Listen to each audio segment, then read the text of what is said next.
Koktel ovaj isto.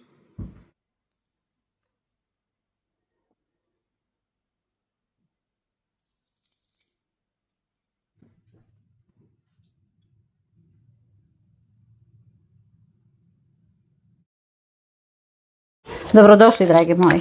Idemo da pravimo jednu brzinsku tortu, odnosno slanu tortu. Pravit ćemo kore, odnosno jednu koru pa ćemo da iseckamo.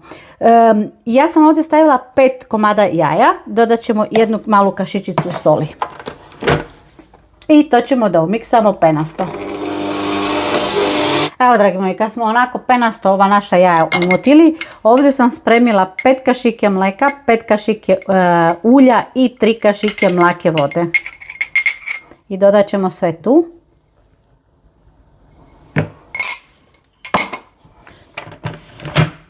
Miksat ćemo dalje.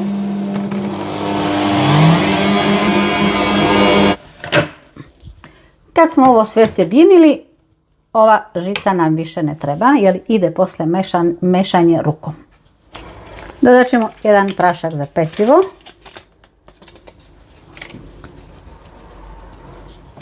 I dodat ćemo 6 velikih, ali punih kašika ovog brašna. 2, 3, 4.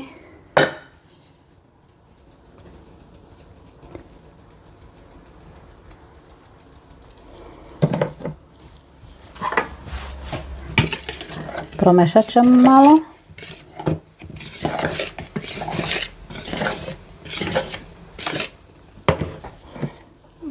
Još 3.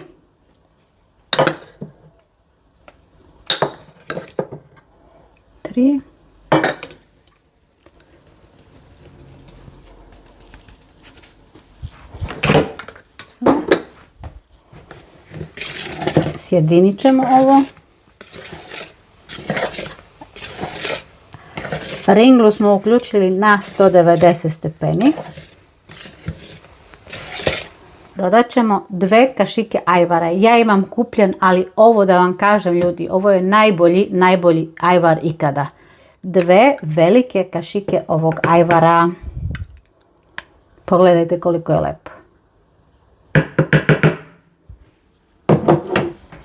I sve ćemo da promešamo.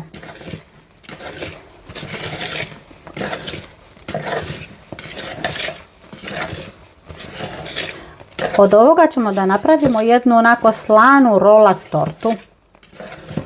Tepsiju smo obložili papirom za pečenje i ja koristim tepsiju od Rerne.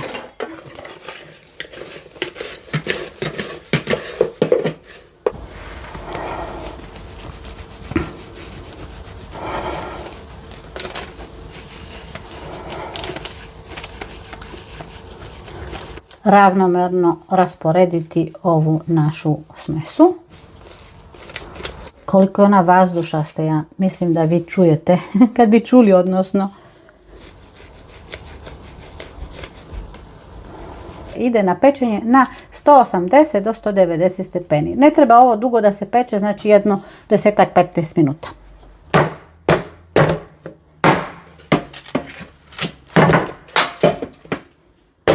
Za punjenje, znate da ja kažem, punite po vašem ukusu. Ja ću ovaj put da pravim jednu sosu koja meni treba, odnosno fil, tako reći, fil za ovu našu rolat tortu.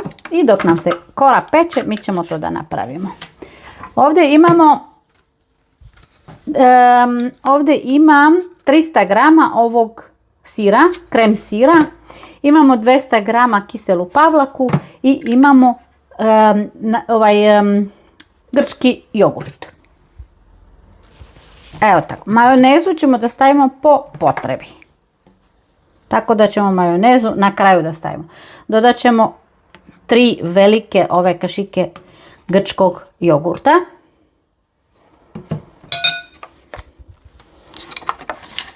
Dodat ćemo ovu pavlaku, kiselu pavlaku.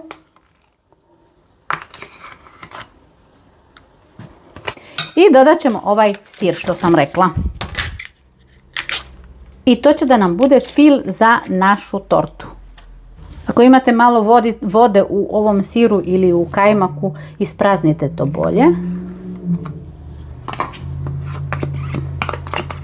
Začinite ovu smesu po ukusu, kao što je so malo, kao što je, šta ja znam, neki zeleniš. To sve radite po vašem ukusu. Dodat ćemo malo soli, malo bibera, samo malo, suvog začina koji god imate, šta imate, zeleniša po ukusu, u mom slučaju peršun. I ja imam ovdje ukus sos sa belim lukom. To ću isto malo da dodam, samo malo. I to je to, sad ćemo da promešamo ovo i vidjet ćemo da li nam je potrebno još i malo majoneze. Da bude malo zdravija varijanta. Šalim se, malo da dodamo malo majoneze. Znači otprilike 2 kašike majoneze. Nećemo da preteramo, zato što je, ovako, 2 kašike pune majoneze i to je to. To nam je fil za našu torticu. Stavit ćemo ovo na stranu.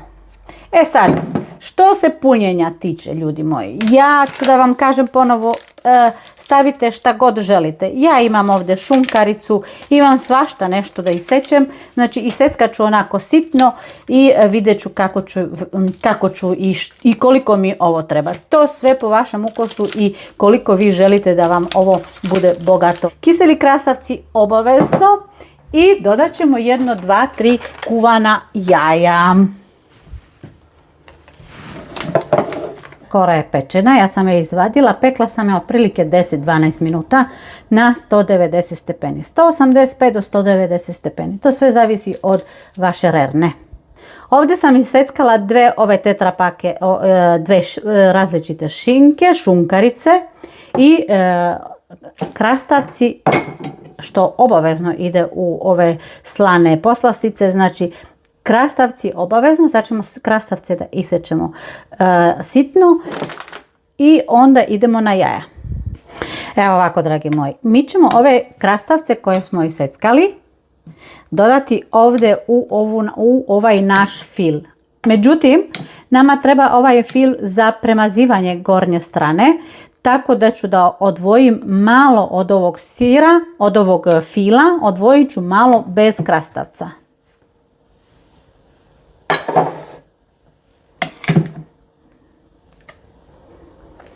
Evo ovako, odvojila sam malo neki deo za premazivanje naše torte. I ovo ćemo da stavimo na stranu. A u ovome ćemo dodati ovaj naš krastavac.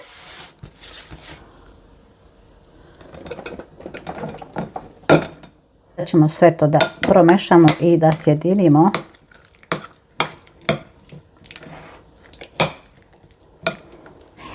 Ovdje sam izrendala 4 komada kuvana jaja. Idemo na filovanje, kora nam se za to vreme već ohladila. Znači sad ćemo da iseckamo, ja ću ovu moju koru da isečem ovako na 3 dela.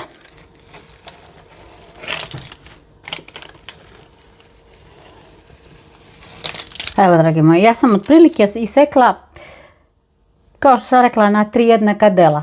Izmerila sam i meni ispalo otprilike 9 cm. Evo naše korice. Lagana tortica, slana.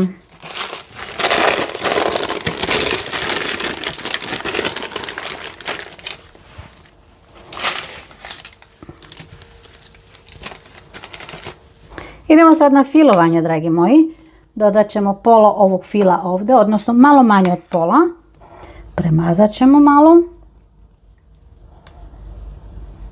Kad smo to premazali, dodat ćemo malo ove šunkarice.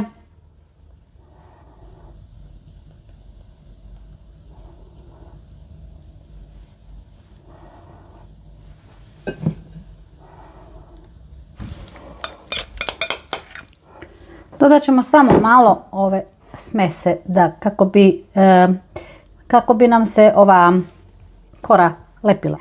Kao što sam rekla, ne skroz pola smese da dodate na koru, nego malo manje.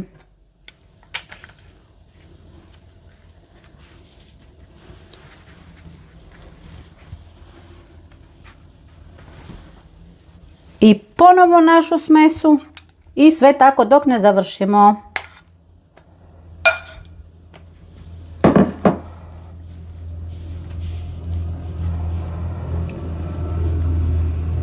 Sad ćemo da dodamo drugu šunkaricu.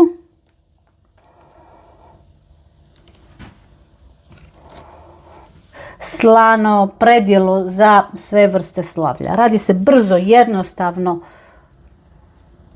i ne treba čak šta više ni da ga gledate da se ohladi ni ništa. Dodat ćemo i ovaj preostali fil kako bi nam se kore spojile sa ovom smesom. Ide treća kora. Pogledajte kako sad već lepo izgleda ko tortica. Došlo vrijeme da je filujemo sa ovom kremom koju smo ostavili sa strane.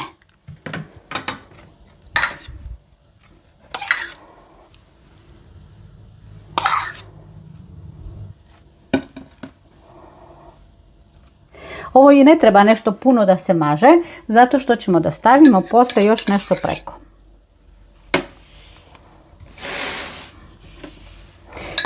Samo koliko da punimo ove rupe koje su nam preostale.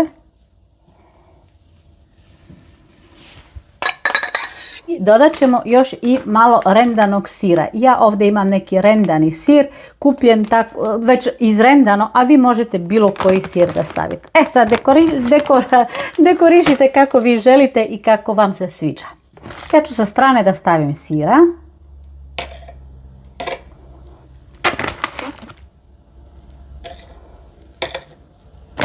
Kad smo zadovoljni sa našim sirom, dodat ćemo i naša jaja. I evo, dragi moji, nadam se da ćete da isprobate ovako pravljenje brzinske torte, slane torte. Jako brzo se radi, jednostavno, od fila dodajte, punjenje dodajte po tome što vi imate u kući, znači neku šunkaricu, bilo šta. Dekorišite po vašem ukusu i ostavite je bar preko noći da odstoji jednu noć ili par sati i onda je poslužite. Verujte mi na reč, bit će vam fantastično.